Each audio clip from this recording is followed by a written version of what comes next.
Coucou les gars les filles, alors je ne sais pas comment vous allez nous voir et si vous allez nous voir parce qu'on a eu plein de problèmes techniques ce soir.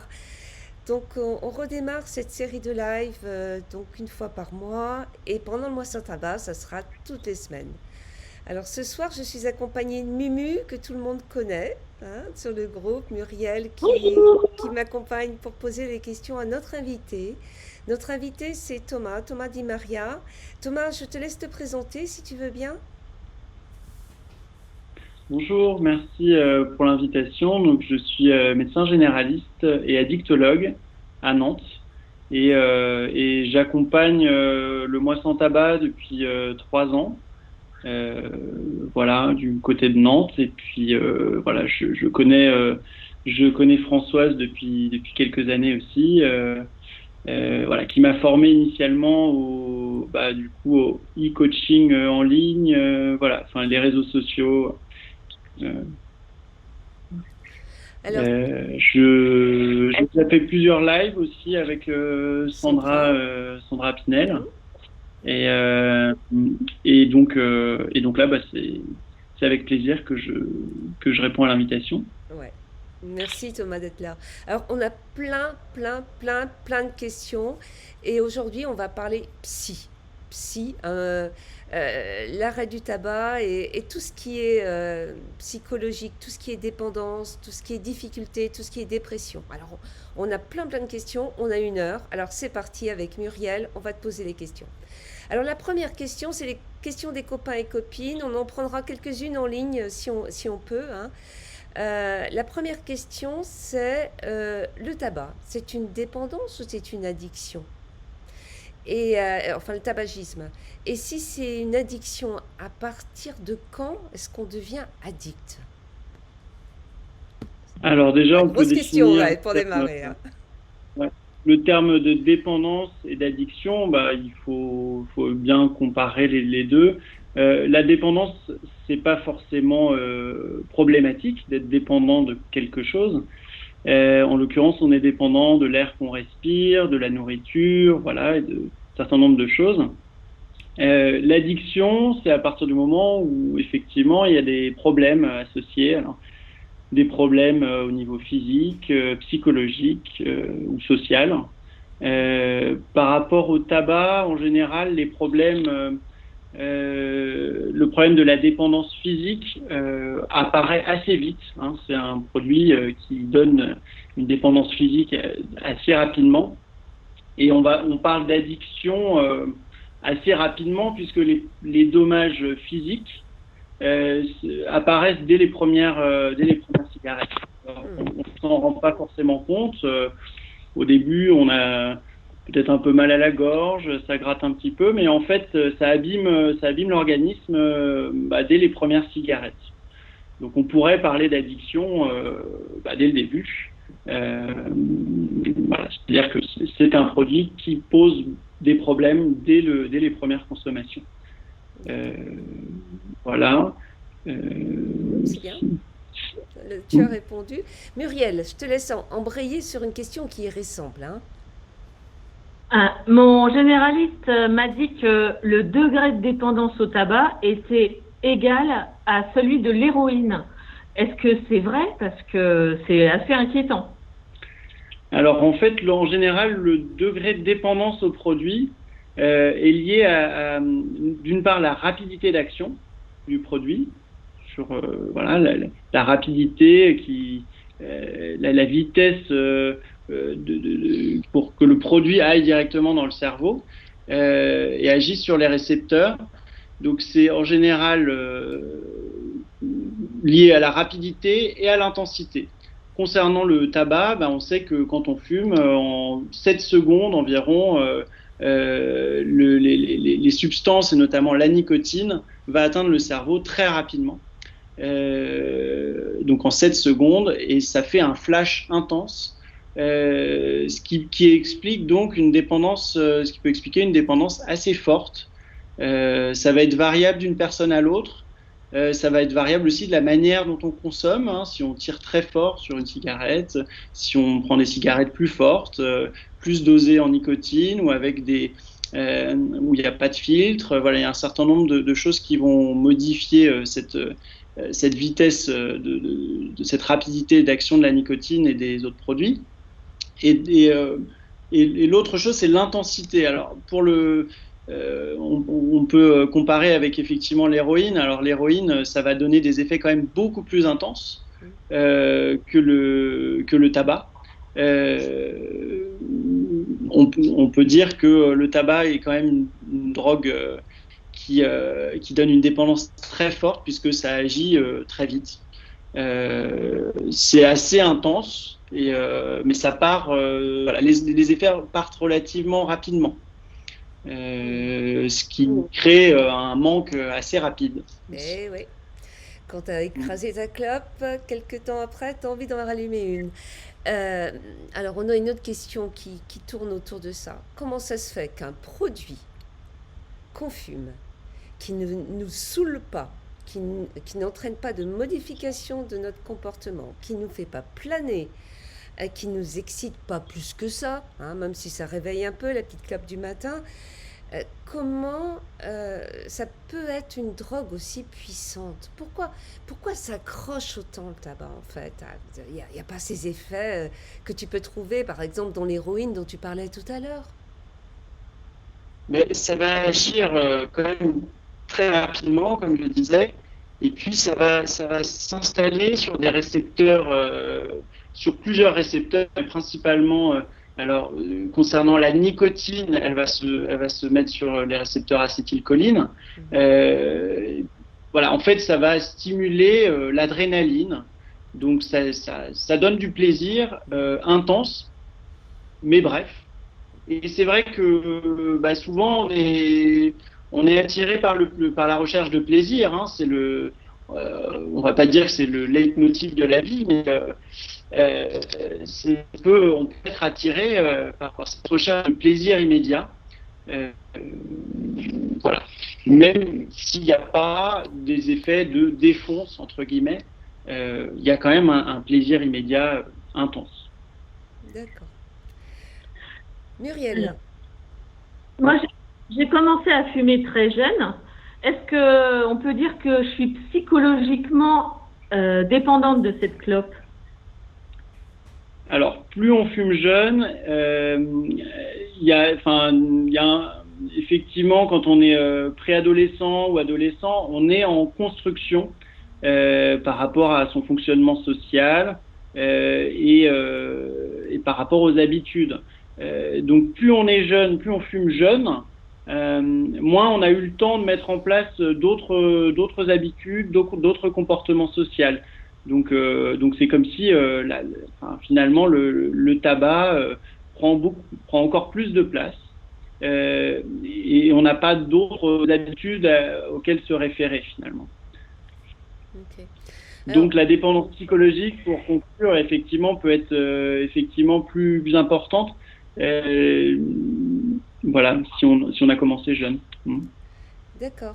Y a plein de copains-copines nous disent que même s'ils ont une vraie motivation, s'ils veulent vraiment arrêter de fumer, dès qu'ils ont une émotion assez forte, ça appelle la clope. C'est vraiment lié à notre système émotionnel, la cigarette? Alors, oui, souvent la cigarette, mais comme malgré toute la volonté, certaines personnes ont du mal à contrôler en fait cette envie de clope. Donc, ce que je disais, c'est que c'est pas forcément de l'ordre de la volonté parfois. C'était on a beau vouloir contrôler beaucoup de choses.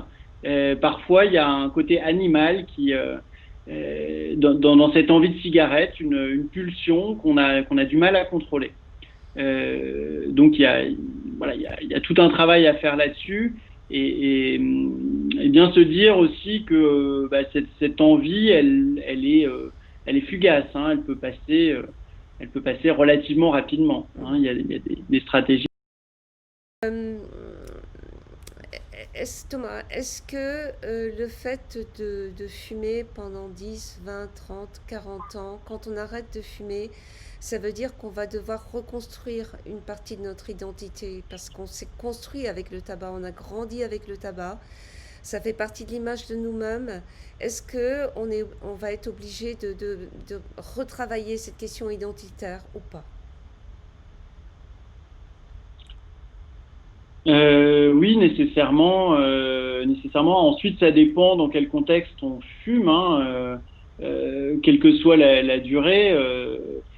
Si on ne fume que chez soi et jamais en contact avec les autres, la question de l'identité vis-à-vis de soi-même, oui, elle est à reconstruire aussi. Mais dans ta question, j'entends peut-être l'identité vis-à-vis des autres, Oui, le côté ouais. social avec la cigarette. Moi, je pense que on n'est pas obligé de tout déconstruire. Finalement, dans les rituels qu'on fait au quotidien, que ce soit avec la cigarette ou avec d'autres produits, Mhm. euh, voilà, peut-être que le rituel d'être avec des amis en train de fumer une clope, eh ben, on peut être avec des amis sans fumer de clope, en fait. Le D'accord. problème n'est pas d'être avec des amis, mais plutôt de fumer une clope à chaque fois. Euh, donc, on n'est pas obligé de tout changer au niveau de son identité. Disons que ça va être au début que c'est difficile peut-être de se confronter aux personnes, voilà, aux habitudes et aux personnes qui fument. Donc peut-être au début, il faut se mettre un peu en retrait par rapport à ces habitudes. Mhm. Mais en général, au bout d'un moment, bah, on peut revenir on va dire, dans des habitudes de plaisir, enfin des rituels qu'on faisait avec la cigarette, mais sans la cigarette.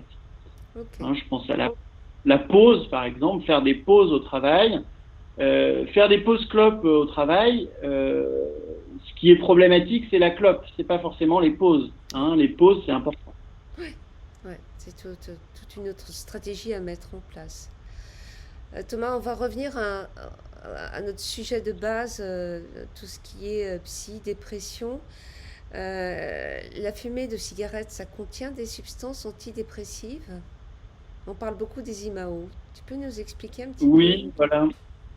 Oui, c'est-à-dire qu'en fait, dans la cigarette, il y a des produits qui vont agir sur la monoamine oxydase, donc c'est des termes scientifiques là, c'est-à-dire que ça va agir un petit peu comme un antidépresseur, Mhm. effectivement, ce qui peut expliquer dans certains cas la petite baisse de morale qu'il y a après l'arrêt de la cigarette, mais qui normalement est temporaire.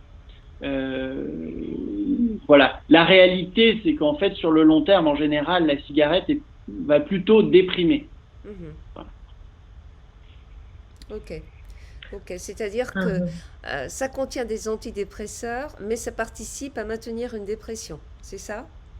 Voilà, ça pourrait plutôt être en faveur. En tout cas, c'est un signe. Voilà, quelqu'un qui est fumeur par rapport à quelqu'un de non fumeur a plus de risques d'avoir de dépression, a plus de risques d'avoir des dépressions sévères et d'autres problèmes de troubles de l'humeur. Mhm. Euh, voilà. Alors Ouais, ça, après, ça c'est prouvé. C'est prouvé. est-ce qu'il y a des facteurs en commun? Voilà, il y a deux hypothèses. Soit c'est parce qu'il y a des facteurs en commun, le fait de fumer et le fait d'avoir une dépression, Mhm. ou alors de dire qu'effectivement la cigarette pourrait favoriser effectivement la dépression, ou que les personnes dépressives ont plus de mal à arrêter de fumer. Ouais. Voilà, c'est c'est difficile de conclure là-dessus. Ouais. Ouais. D'accord. Alors, on va Euh, passer les deux prochaines questions parce que Thomas y a répondu, Muriel, et on va continuer. alors, est-il possible que certaines personnes se sentent plus déprimées en fumant qu'en ayant arrêté? Ou est-ce juste en relation avec le plaisir et les bienfaits d'avoir arrêté? Alors, du coup, la question, c'est des personnes qui auraient fumé, Oui, enfin qui fument, se sentiraient plus déprimées. voilà. Ouais. Si tu veux, toute la question, c'est est-ce que le fait de fumer peut aussi masquer une dépression et appeler à un soin derrière? C'est-à-dire qu'on a certaines personnes qui était dépressif d'une façon ou d'une autre, hein, n'était pas bien, fumait beaucoup, beaucoup, beaucoup, beaucoup, beaucoup, arrête de fumer. Et à ce moment-là, il y a une vraie dépression, et non pas le coup de déprime dont tu parlais tout à l'heure, qui ne dure pas très longtemps, qui est normal en arrêtant de fumer. Hein. C'est normal de connaître ce coup de déprime. Mais une dépression assez massive se donne à voir, comme si les personnes avaient utilisé la clope pour masquer ça. Oui. Est-ce que ça Alors, arrive et qu'est-ce qu'il faut faire? oui, c'est très intéressant comme question parce que bon, c'est le cas pour la cigarette et comme pas mal de produits en addictologie. Le produit va être utilisé un peu pour calmer, pour soulager des choses et vont parfois masquer des symptômes de dépression, d'angoisse. Et concernant la cigarette, c'est un stimulant. Hein, c'est principalement utilisé à visée stimulante. Et les personnes qui consomment beaucoup, eh ben, vont être dans une situation où elles seront tellement stimulées qu'elles n'auront pas vraiment le temps de penser à se poser, en fait. Parce que, voilà, finalement, on arrête de fumer, ben, on ralentit un peu. Hein, là, je pense aux périodes de confinement, là, mais on ralentit, on a plus le temps de prendre conscience de certaines choses, de certaines valeurs, de qui on est, de ce dont on a envie. Et finalement, en prenant conscience, ben, parfois, c'est pas facile. Hein. Mais je dis toujours que bon, il vaut mieux peut-être être lucide et en souffrir un petit peu que d'être dans le déni de certaines choses. Hein, Ouais. Moi, je dis toujours que quand quelqu'un arrête de fumer, c'est que quelque part, il était prêt à arrêter. Et si on est prêt à arrêter et que la clope masquait une dépression, et quelquefois même un problème assez important, c'est que on est prêt à affronter les choses. On est prêt. Autrement, on aurait continué à fumer pour planquer et continuer à planquer. Le fait qu'on arrête, même si c'est dur, même si ça donne à voir une dépression assez dure à vivre, il y a cet espoir-là, et un vrai espoir, parce que c'est qu'on est prêt. Autrement, on aurait continué à fumer. On se serait trouvé toutes les raisons valables pour continuer, encore et encore et encore. Par contre, Thomas, beaucoup de nos copains-copines nous disent « Moi, quand j'arrête de fumer, j'ai une sensation de vide. Ma vie, je sens du vide. Et c'est même pas parce que la clope m'occupait, je sens du vide à l'intérieur de moi. C'est comme si l'absence de la cigarette me montrait une certaine vacuité de moi-même. Et c'est difficile à vivre. Et c'est difficile à expliquer. Alors les gens disent « je me sens vide ». Est-ce que tu peux nous expliquer un petit peu qu'est-ce qui peut se passer à ce moment-là? Alors, en fait, comme la cigarette, ça va agir sur le système de l'adrénaline. Hein, et quand on a l'adrénaline qui est stimulée, ben, en quelque sorte, on se sent vivant. Hein, il y a un côté de se sentir vraiment alerte, vigilant, stimulé, et puis on a un peu plus de perception des choses. Et c'est d'ailleurs souvent ce que disent les personnes qui consomment aussi de la cocaïne, hein, et qui recherchent un peu cet effet de se sentir vivant et alerte. Eh bien, dans les deux cas de la cocaïne ou de la nicotine, enfin, du tabac, il y a ce côté-là qui est recherché, de se sentir vivant sur le moment.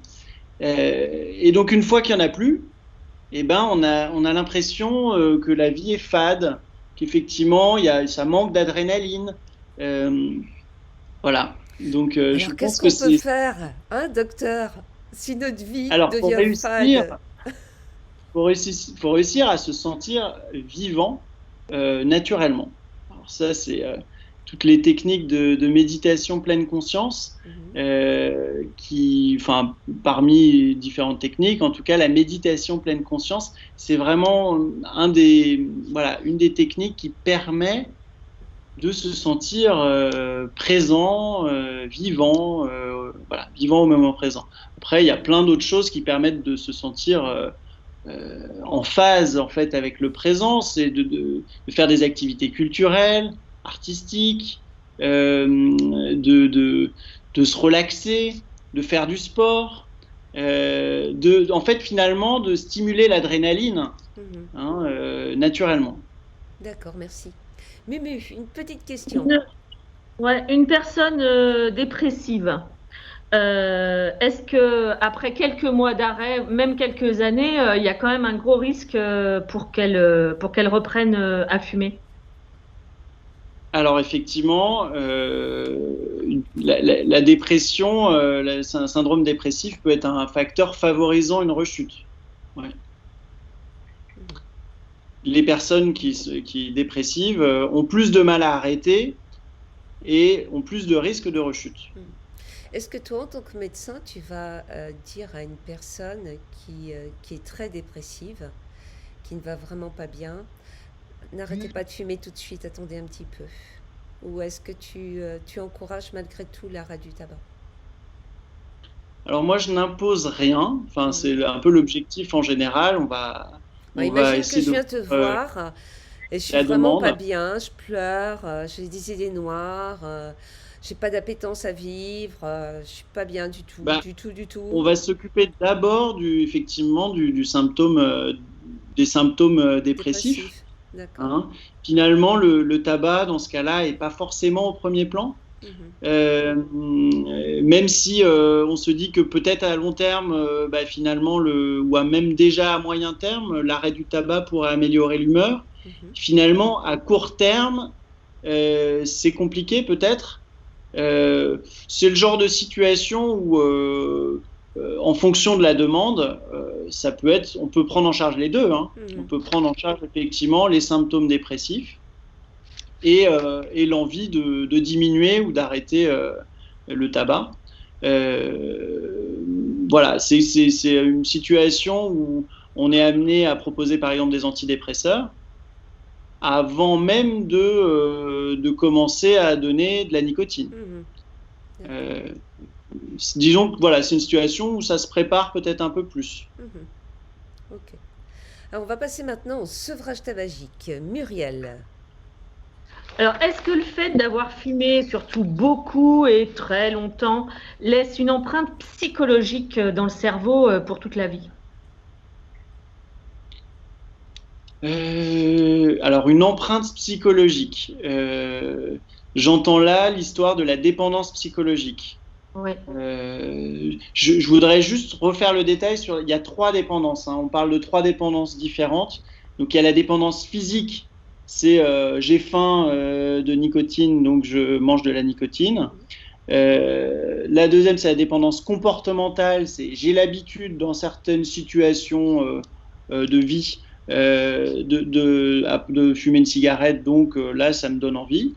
Et la dépendance psychologique, c'est j'utilise la cigarette comme un médicament Mhm. pour gérer des émotions, du stress, pour soulager des choses.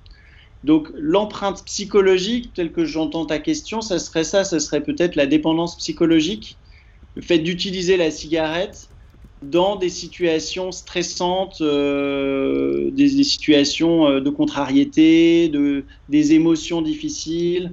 Euh, En effet, cette connexion entre l'envie de cigarette et les émotions difficiles, c'est une connexion qui est très forte et qui va rester très longtemps. Et je pense même toute la vie. Maintenant, avec le temps, on crée des nouvelles connexions dans son cerveau et puis on apprend que finalement, il y a d'autres moyens de gérer les émotions qui sont efficaces, qui sont peut-être mettre plus de temps, mais qui sont aussi efficaces. Et puis on apprend aussi avec le temps que finalement, on n'aime pas trop la cigarette. Ça peut être ça. Mhm. Alors, je fais plusieurs questions en une, Mumu. On a des personnes qui nous disent qu'elles se sentent, après l'arrêt du tabac, angoissées. Elles font plus de crises d'angoisse, plus d'anxiété, l'impression d'étouffer régulièrement, l'impression d'avoir du mal à respirer. Et certaines nous disent qu'elles en deviennent quasiment hypochondriaques, quoi, qu'il y a vraiment... voilà. Il peut y avoir des signes de sevrage assez importants hein, Ouais. qui vont C'est dû au suivre. sevrage, ça? Voilà, dans les signes de sevrage, effectivement, il peut y avoir l'anxiété, la nervosité, voire des crises d'angoisse, hein, telles que tu décris, avec la difficulté à respirer. Et ça, alors c'est assez intense pendant les 2 premières semaines, on va dire, de sevrage. Et ensuite, ça va diminuer progressivement pendant les semaines suivantes, mais ça peut durer assez longtemps. Hein, en général, pendant 4 à 6 semaines, c'est encore assez présent. Et voilà, en général, ça va être assez amoindri, ça va être soulagé déjà par le fait de prendre de la nicotine, hein, de manière, voilà, parce que finalement, c'est souvent le manque de nicotine qui va créer cette nervosité. Ouais, mais tu sais très bien, Thomas, comme moi, que la plupart des gens et des fumeurs, vous qui nous regardez, quand vous vous substituez pas assez. C'est-à-dire que vous fumez version grand luxe pendant des années. Youp, youp, youp, une petite clope par-ci, une petite clope par-là. Quand on vous demande combien vous fumez, vous dites oh, un petit paquet, tu parles. Un petit paquet, c'est un gros paquet. Et vous tiriez comme des malades quand vous diminuez les clopes, parce que moi j'ai diminué, je fume plus que 10 clopes. Vous tirez comme des malades sur la clope, donc vous avez autant de nicotine et en plus vous l'envoyez bien plus loin dans les poumons, la fumée. Et quand vous arrêtez de fumer, vous dites moi je veux un patch, un petit patch, le plus petit possible, et je veux que ça aille très vite. Genre méthode miracle. Je porte un patch, quelques semaines, un autre patch, hop, terminé, on n'en parle plus, je ne veux plus entendre parler, je suis une ex-fumeuse. Et naturellement, on a toutes ces difficultés qui vont avec parce que les gens se sous-dosent. Donc, tu conseilles quoi, toi, à tes patients? Tu leur dis quoi? D'éviter de le faire à la dure, entre guillemets. Ça sert à rien de se mettre en difficulté. Voilà. Après, il y a des personnes qui sont, en fait, bizarrement, qui n'ont pas beaucoup de dépendance physique, qui n'ont pas besoin de prendre beaucoup de nicotine. Mais c'est de nos questions, ça. Voilà, en général, ça vaut le coup de prendre suffisamment. En fait, c'est pas un problème de prendre de la nicotine. Hein. C'est une molécule qui va permettre de prendre moins de poids aussi. Enfin, finalement, lors d'un arrêt de tabac, on va prendre moins de poids, ou voire on va pas prendre de poids du tout. Ça va permettre vraiment de calmer les signes de manque. Alors pas totalement, mais ces histoires d'angoisse, de nervosité, de troubles du sommeil vont être vraiment, ça va être beaucoup plus confortable. Après, bien sûr qu'il y a la dépendance comportementale, donc les habitudes, et la dépendance psychologique. Et finalement, si on prend de la nicotine, au moins on est tranquille sur le côté physique. Et puis après, on peut s'occuper du comportemental et du psychologique. D'accord. Okay. C'est super intéressant, ça. Très, très intéressant. Alors, on a Nadia en ligne qui nous dit « Quand je ne suis pas seule, je résiste très facilement. Quand je suis seule, ça repart. » Eh bien, écoute, Nadia, moi, j'étais un peu comme toi. Je m'étais dit, quand j'ai arrêté de fumer, Françoise, le plus dur, c'est quand tu vas être avec les copains et les copines qui fument. Au boulot, tout le monde fumait. Mon bureau, c'était le fumoir. Je m'étais dit, ça va être hyper, hyper dur. Eh ben non. Là où j'ai eu le plus de difficultés, c'est quand je me retrouvais toute seule, tranquille. Parce que j'avais envie de fumer cette cigarette rien qu'à moi, pour ma petite bulle à moi. Et c'est vraiment des liens avec le tabac qu'on doit détricoter, qu'on doit comprendre. Tu dois comprendre ce qui s'y passe là, à ce moment-là, quand tu es toute seule. Qu'est-ce qu'elle t'apporte, cette cigarette-là? Et c'est comme ça que tu réussiras à t'en passer, tout simplement. Et c'est vraiment tout un travail. On a plein de raisons de fumer, en fait. Plein de raisons d'avoir envie de fumer. Il n'y a pas une envie, il y a des envies de fumer. Alors, on passe à la question suivante, Mumu. Peut-on parler du pouvoir essentiellement psychique du tabac? Parce que y a des personnes qui arrêtent comme ça, du jour au lendemain, et puis elles sont sur leur petit nuage, tout se passe bien, c'est tranquille. Alors qu'il y en a d'autres, c'est l'horreur, elles en bavent énormément, quoi. Et même pendant plusieurs mois ou plusieurs années. Donc comme quoi, en fait, c'est la motivation, finalement, c'est le mental qui joue le plus. C'est ça ce serait ça un peu la traduction là, de la question, si je comprends bien. Est-ce que c'est le mental ou est-ce qu'il y a d'autres soucis? Parce que Oui, le mental est essentiel. Finalement, on est dans une situation où, comme j'expliquais tout à l'heure, euh, on aura beau contrôler plein de choses dans sa vie, s'organiser pour anticiper plein de choses, mais finalement, ce qui est difficile à gérer, c'est le moment présent où on a tout d'un coup une envie, l'envie de gérer une émotion, un truc qui passe comme ça dans la tête, ce qu'on appelle le craving, une envie forte. Et c'est un côté animal en fait qui prend le dessus. Et donc finalement, le mental, ce qu'on appelle le mental, c'est la capacité à prendre du recul par rapport à cette pulsion, à, on va dire à contrôler, à réussir à avoir des stratégies pour faire autre chose, avoir un plan d'urgence, voilà. Et donc le mental, c'est pas uniquement une histoire de volonté, c'est aussi une histoire d'avoir des outils de gestion des émotions, d'avoir anticipé, d'éviter d'avoir des coups de stress, de faire du développement personnel. Euh, donc il ne s'agit pas uniquement de s'occuper de la cigarette finalement. Quand on arrête de fumer, faut s'occuper d'un épanouissement global. Hein. Tu nous as parlé du mindfulness, tu nous parles de trouver des centres d'intérêt à la vie, de s'épanouir, de penser à soi. Souvent, on oublie de penser à soi et quand on arrête de fumer, on se respecte un petit peu plus. Et ça fait aussi toute la différence. On dit je et on s'exprime plutôt que fumer. Est-ce qu'il y a des thérapies spécialisées pour l'arrêt du tabac? Il y a des cures, il y a des trucs comme ça ou pas? Alors, il y a plusieurs types de psychothérapie qui peuvent être utilisées. Mhm. En général, c'est plutôt des thérapies cognitivo-comportementales, Ouais. c'est-à-dire qu'on va analyser les émotions et les comportements. On va détricoter un petit peu et puis on va essayer de guider les personnes pour trouver voilà, pour changer de comportement et de pensée. Mhm. Donc c'est les thérapies cognitivo-comportementales qui peuvent être faites alors avec des tabacologues, des psychologues, des psychiatres, qu'on peut faire soi-même un petit peu aussi en développement personnel. Bon, il y a un certain nombre de méthodes aussi qu'on peut faire par soi-même.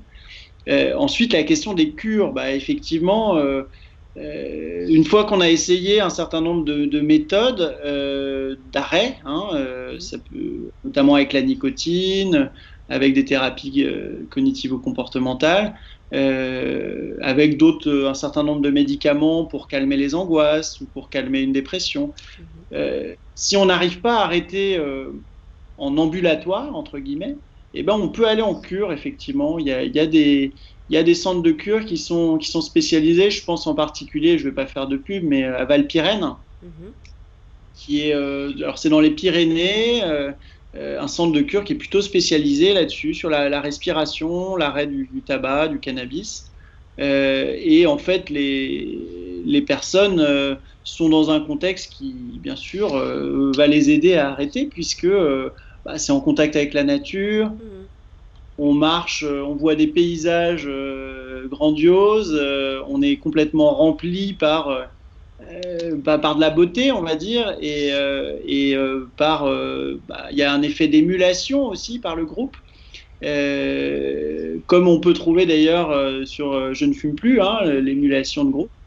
Euh, voilà. Après, voilà, les cures de sevrage tabagique, on le fait pas forcément. Voilà, c'est pas en première intention, mais on peut le proposer à toute personne hospitalisée, par contre. Mhm.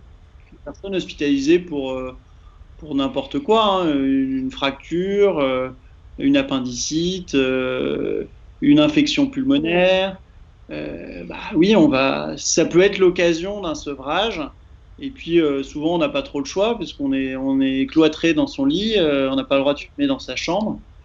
Et puis en général, on a été tellement choqués, des fois, de se retrouver à l'hôpital pour une hospitalisation, que le système de l'adrénaline dont je parlais tout à l'heure, il a été stimulé. Mhm. Il a été stimulé à fond. Et quelque part, on se sent moins, on a moins envie de te le stimuler, hein. Ouais. C'est-à-dire que on a été bien stressé déjà et on n'a pas forcément envie de fumer. Il y a des gens qui arrivent très bien à arrêter de fumer dans ce contexte-là, Hmm. qui s'imaginaient pas d'ailleurs que ça serait Possible. relativement possible dans ce contexte. D'accord. On va passer maintenant aux questions qui parlent plus de vie sociale, symptômes, etc. Mumu, je te laisse la parole. Alors, comment on peut gérer ses colères quand on arrête de fumer? Parce que Georges pète les on plombs. part- voilà. Moi, quand j'arrêtais de fumer, je m'arrangeais pour me disputer avec mon mari, pour prendre ma valoche. Je disais, j'en ai marre, n'importe comment, je vais m'en aller, j'en ai marre, j'en ai marre, j'en ai marre. Et je pensais dans ma tête, et puis je vais refumer, n'importe comment je vais refumer, n'importe comment je vais refumer. Donc je sautais sur tout ce qui pouvait bouger, quoi. J'étais infernale. Ça n'a pas duré longtemps, heureusement. Alors, bah, l'idée, ouais, c'est qu'effectivement, ça doit pas durer trop longtemps non plus, mais encore une fois, la nicotine peut calmer les signes de manque, hein, et c'est vrai que cette colère qu'on peut ressentir, la nervosité au moment du sevrage est souvent liée au manque de nicotine. Donc ça sera une première chose. Deuxième chose, bien sûr, c'est intéressant d'analyser un peu son tempérament, hein. On a tous un peu un tempérament, il y en a qui sont un peu coléreux, il y en a qui sont un peu speed, impulsifs. Voilà, et ben, toutes ces choses-là, c'est des choses à essayer de travailler, on peut même le travailler en amont du sevrage. Il y a des techniques, hein, il y a plein de techniques. Je parlais tout à l'heure de la méditation pleine conscience pour réussir à se retrouver vraiment dans le moment présent, pour sentir l'adrénaline du présent. Bah là, pour la question de l'impulsivité ou du tempérament impulsif, il y a des techniques qui vont être plutôt, ça va être la relaxation, par exemple, la sophrologie, la gestion des émotions. Voilà. Donc, cette histoire de colère, finalement, on a le droit d'être en colère, d'ailleurs, hein. On parle des émotions, là. Tout à fait, on a le droit d'avoir des émotions, hein. Il ne s'agit pas de tout soulager et de... Voilà, les émotions, elles ont leur rôle. Alors, il faut essayer d'une certaine manière de voir si c'est les bonnes émotions, si c'est équilibré aussi, hein. Mais chaque émotion, en général, doit avoir son rôle social, hein. En général, c'est un rôle social pour communiquer, hein. Donc, si on est en colère, normalement, c'est parce que on a besoin il y a quelque chose sur lequel on n'est pas d'accord, qu'il y a quelque chose d'injuste, on a envie de dire. Bon, alors, des fois, c'est vrai, il y a des choses injustes. Bon, des fois, c'est pas vrai. Bon, bah là, il suffit d'analyser sa colère et se dire, bah, en fait, j'ai pas vraiment de raison d'être en colère, en fait. Oui, tout à fait. Alors, on se met en colère et quelquefois, on se précipite sur la nourriture, sur l'alcool. On compense. Comment on peut faire?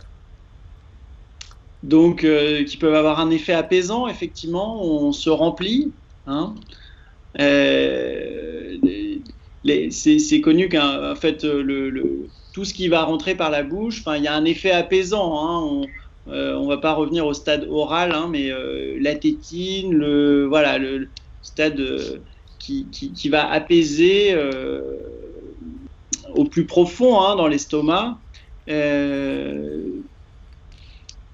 Comment on fait pour pas compenser sur une autre pulsion, en fait? Oui, tout à fait. Déjà, il faut être conscient, en fait, hein, de ses pulsions. Il faut être conscient de ses tendances. C'est vrai que alors les troubles du comportement alimentaire ou les troubles d'usage d'alcool, en fait, c'est bien d'être conscient de pouvoir l'analyser au moment où on a envie de faire une démarche concernant le tabac. Hein, ça peut être intéressant de réfléchir à la manière dont on s'alimente. pas seulement le type d'aliment et la quantité et la qualité des aliments, mais aussi la manière dont on s'alimente. Est-ce qu'on mange sur un bout de table entre deux? Est-ce que c'est un moment de plaisir avec un rituel? Voilà, quel est le sens de ces moments-là? On va revenir là-dessus très fort le mois prochain parce qu'on fait un live spécial sur les comportements justement. Et avec les comportements vers l'alcool, vers la nourriture, etc. On va revenir là-dessus, mais c'est quelque chose qui pose un vrai souci pour pas mal de gens, quoi. D'autres soucis au niveau de la productivité, Muriel, au niveau de la capacité à faire. Alors, effectivement, en début de sevrage, mais aussi par la suite, on a l'impression qu'on n'est plus productif pour travailler. Je prends 10 fois plus de temps pour faire la même chose. J'arrive pas à me concentrer. Qu'est-ce que c'est vraiment dû à l'arrêt du tabac ou Oui, c'est un effet qui est connu effectivement, où il y a un peu un ralentissement au début. Normalement, ça doit être juste temporaire, et puis ensuite ça revient à la normale, hein.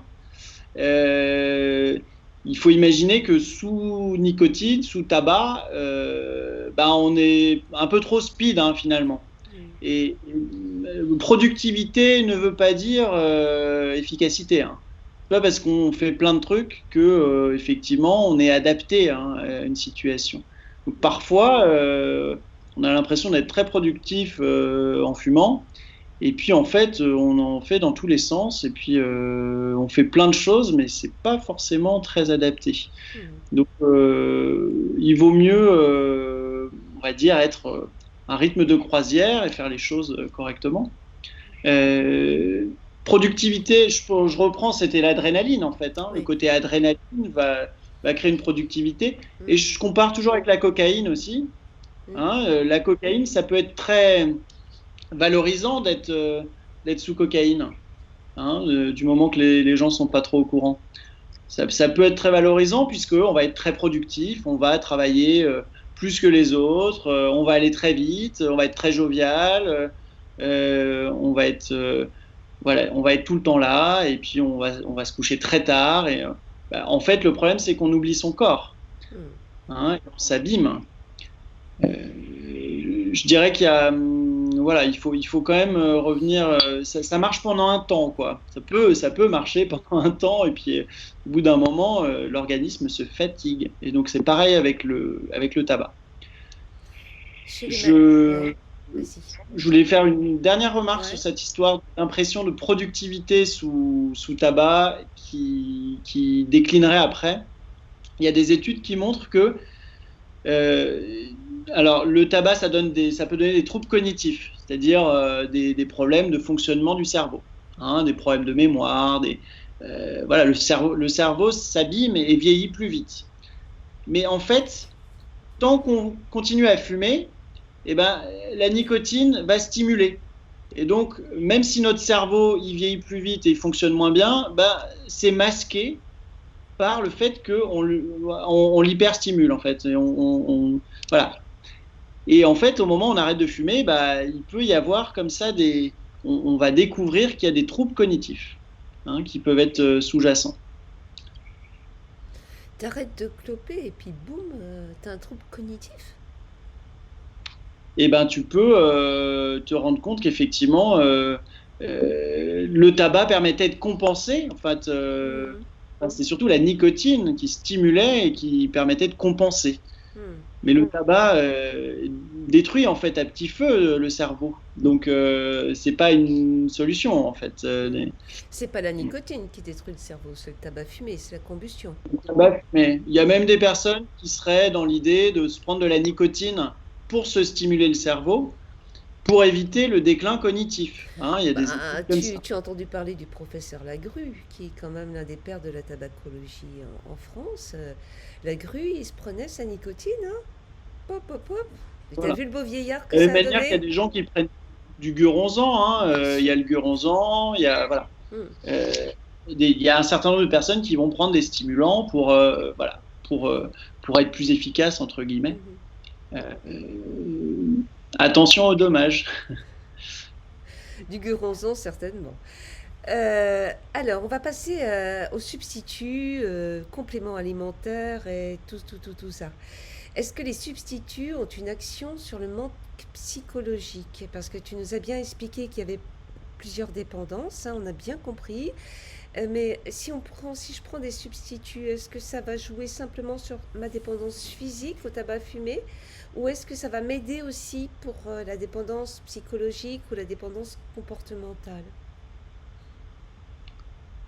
En fait, c'est mélanger un petit peu tout ça. Mhm. C'est-à-dire que finalement, des fois, on a l'impression qu'on a un manque physique, alors qu'en fait, on a besoin de soulager une émotion. Mhm. Et effectivement, du coup, on va prendre de la nicotine et ça va soulager le manque physique qui, du coup, indirectement, va soulager l'émotion. D'accord. Donc, en fait, les sensations de manque physique sont assez proches des émotions. Hein, on va associer ces différents aspects. Ouais. C'est intéressant ça. Muriel. Ben justement, la vape, par exemple, est-ce que ce serait plus efficace pour ce manque psychologique? On a un peu l'impression de fumer avec le geste. Est-ce que effectivement ce serait un substitut qui serait plus efficace pour éviter de déprimer ou pour se sentir mieux? Alors, sur le plan comportemental, donc sur la dépendance comportementale, oui, la cigarette électronique permet de bien compenser les choses, comparé aux substituts, les autres substituts classiques qui n'ont pas du tout le même mode de prise. Maintenant, sur la dépendance psychologique, je pense qu'effectivement, on va calmer, si on prend de la nicotine, on va calmer la sensation de manque. Dans des moments précis où d'habitude on se soulage avec de la nicotine et du tabac. En fait, je dirais que la différence entre la cigarette électronique et le tabac, c'est que dans la cigarette électronique, il y a de la nicotine, dans le tabac, il y a de la nicotine et plein d'autres choses. Hein, finalement, dans le tabac, il y a un certain nombre de produits qui vont agir, comme on disait tout à l'heure, un peu comme des antidépresseurs qui vont agir sur un certain nombre de molécules et qui peuvent avoir cet effet antidépresseur ou anxiolytique sur le moment. Donc, une autre personne nous dit, oui, mais la vape, moi je vape et j'ai ce geste-là, mais je n'ai pas, bien sûr, les effets psychoactifs du tabac fumé. Hein, et on l'explique bien, hein, tabac fumé, c'est de la nicotine, plus une multitude de produits, plus de la combustion, bien sûr. Mais chaque produit a son rôle dans le tabac fumé. Ils ne sont pas là pour faire joli, hein, ils sont là pour vous rendre accro. C'est pas pareil. Et ils ont un but, hein, de potentialiser, justement, par exemple, le pouvoir de la nicotine ou autre chose. On a parlé des IMAO tout à l'heure, mais il y a plein d'autres produits et d'autres additifs. Et donc, notre copine nous dit, moi, du coup, je vape, mais je ne trouve pas le même ressenti que quand je fumais. Et donc, je me sens frustrée. Est-ce que je ne suis pas en train d'agrandir ma frustration, ou est-ce que c'est le fait de plus fumer qui me frustre, en fait? C'est-à-dire, est-ce qu'il vaut mieux ne pas prendre de cigarette électronique dans ce cas-là? Dans ce cas-là, quand on se sent frustré de ne pas ressentir cet effet-là, ou est-ce qu'avec un patch, ça ferait pareil? Donc effectivement, on parlait de la dépendance physique, donc ça va être surtout la nicotine. La dépendance comportementale, on peut la gérer effectivement avec cette histoire de cigarette électronique, mais en fait il y a plein d'autres moyens. L'objectif c'est changer les habitudes. La dépendance psychologique, en fait, d'une certaine manière, il ne faut pas forcément chercher dans les substituts ou dans la cigarette électronique. Il faut trouver des moyens naturels. Hein, on va essayer naturel ou médicamenteux, mais autre que la nicotine. Si effectivement il y a une dépression qui est présente depuis un certain temps, et ben déjà pouvoir en parler un petit peu avec un soignant ou avec des amis, c'est de comprendre, est-ce que vraiment il y a des choses qui font souffrir, ou est-ce que c'est normal d'en souffrir, hein. Il y a plein de moments où on est triste, mais c'est normal, hein. Voilà, d'avoir ces émotions-là.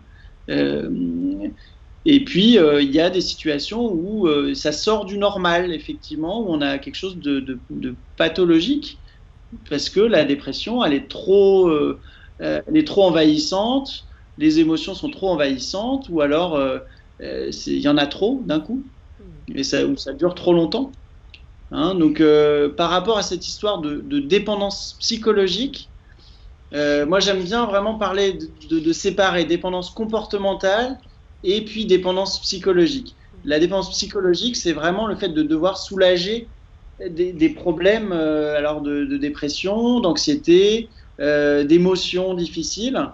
Et finalement, ce qu'il faut faire, c'est analyser un peu ces choses-là. Est-ce qu'il y a un trouble de l'humeur? Est-ce qu'il y a donc une dépression, des angoisses?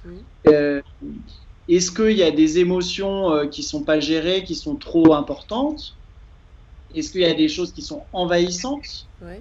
Et finalement, la réponse à tout ça, c'est pas forcément la nicotine, hein. Non, non. Et c'est pas forcément la cigarette électronique, hein.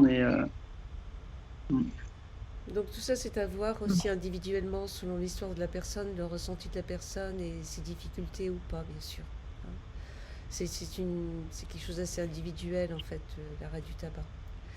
Alors, on a une autre question. Est-ce que c'est raisonnable, selon toi, d'offrir une vape à un jeune qui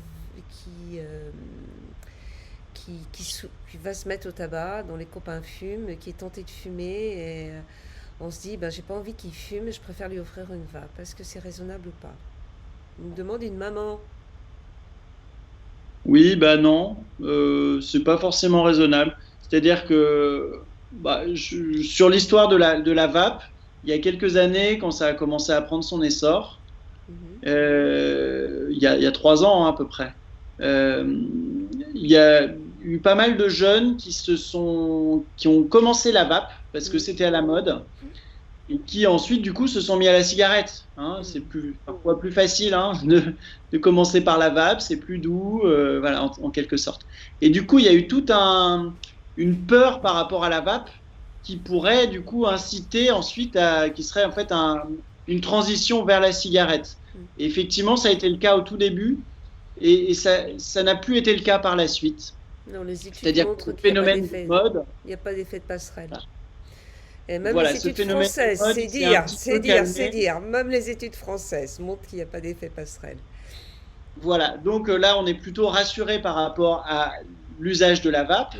Maintenant, je pense que il faut éviter d'inciter effectivement à cet usage en tout cas de vape avec la nicotine, et puis éviter d'inciter à un comportement un peu addictif, hein. Finalement, on pourrait même on peut avoir une cigarette électronique sans nicotine et avoir une sorte d'addiction, c'est-à-dire quelque chose qui va devenir un peu pathologique.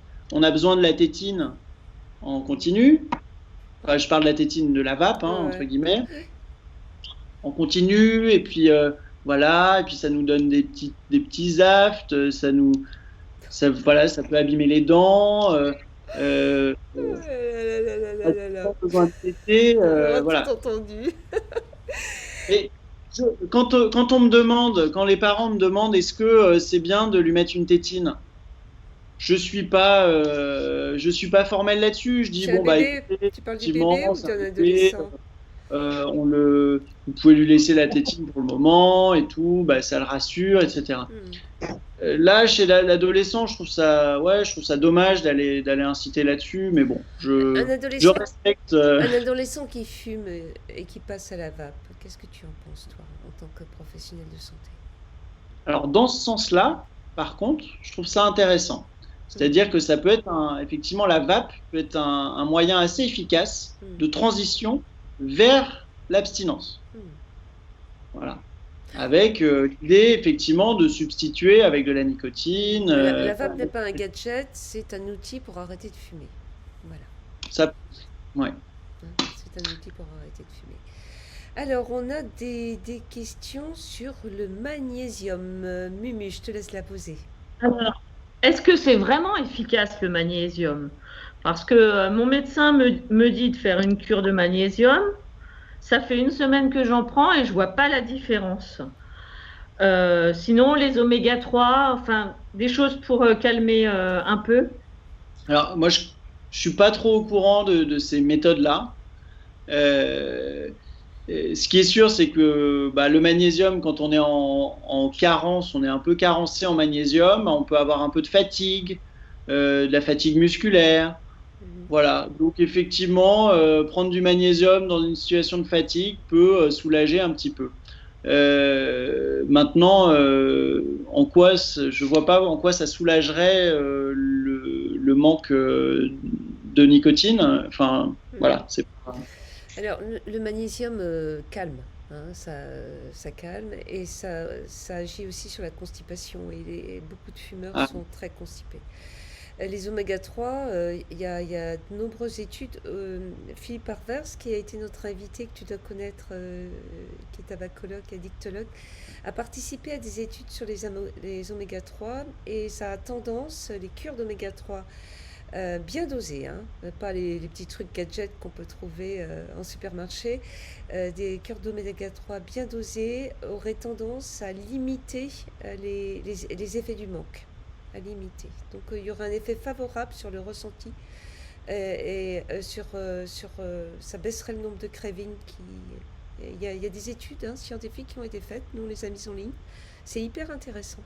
Moi j'avais senti l'effet des oméga 3 quand j'ai arrêté de fumer, pourtant je suis pas très produits divers et variés. Et j'avais essayé comme j'aurais essayé autre chose. Et au bout d'1 semaine, j'avais senti quand même que ça me faisait un petit peu de bien. Et moi qui étais quelqu'un qui souffrait beaucoup du manque, j'avais apprécié ce genre de choses, quoi. J'avais trouvé ça bien. Alors, en tant que médecin addictologue, nous me demande-t-on, confronté sûrement à beaucoup de patients en souffrance et parfois en échec de sevrage, est-ce que vous pensez qu'il serait peut-être temps de chercher quelque chose de plus efficace que tout ce qu'on a sur le marché et qu'il serait temps de faire beaucoup de travaux sur l'aide à l'arrêt du tabac parce que les fumeurs rament quand même beaucoup. Quid de la recherche? Qu'est-ce que tu verrais, toi? Pour toi, c'est quoi les priorités? Je pense que, enfin, il n'y a pas vraiment de solution miracle aujourd'hui. C'est-à-dire qu'effectivement, il y a la nicotine qui est quand même au premier plan, la molécule qui donne beaucoup de dépendance physique et voilà, qu'il ne faut pas hésiter à prendre. Et ensuite, après, on a certaines molécules antidépresseurs. Alors, il y a la varénicline, le bupropion, qui peuvent être utilisés.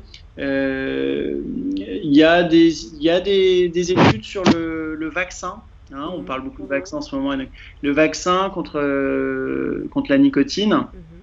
Il y a un certain nombre d'études qui sont assez prometteuses à ce niveau-là, qui bloqueraient en fait, une fois qu'on est vacciné contre la nicotine, finalement ça bloquerait le récepteur. Du coup on fume et puis ça fait pas d'effet. Hein. Donc il y a des études intéressantes à ce niveau-là. Je pense que on a déjà aujourd'hui pas mal d'outils par rapport au sevrage tabagique.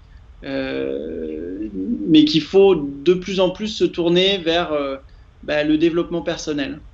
Hein, je pense qu'on est aujourd'hui dans une société qui nous stimule beaucoup, où on est on nous demande d'être productif, d'aller très vite, de zapper d'un truc à l'autre. Et finalement, le tabac trouve sa place pour stimuler, pour être productif, pour oublier les émotions, pour gérer les émotions, pour être des machines en fait, des animaux. Et donc moi je trouve que ce qui est intéressant aujourd'hui, c'est d'essayer de sortir de ça, de plus être des machines, de plus être des animaux, et de faire du développement personnel pour voilà, être vraiment humain, se sentir humain dans l'instant présent. Hmm. Hmm. C'est une belle façon de conclure ce live parce que euh, tout ce que nous on remarque, tout ce qu'on partage sur notre groupe Je ne fume plus et sur les groupes Breton Moi Sans Tabac et Pays de la Loire Moi Sans Tabac, c'est avant tout l'humain. Parce que les gens, ils racontent pas que leur défume, ils racontent pas que leur arrêt du tabac, ils racontent aussi tout ce qui les a amenés à fumer, comment ils fumaient, et tout ce que réveille le fait d'arrêter de fumer. Et sont souvent des gens qui réapprennent à prendre un petit peu soin d'eux.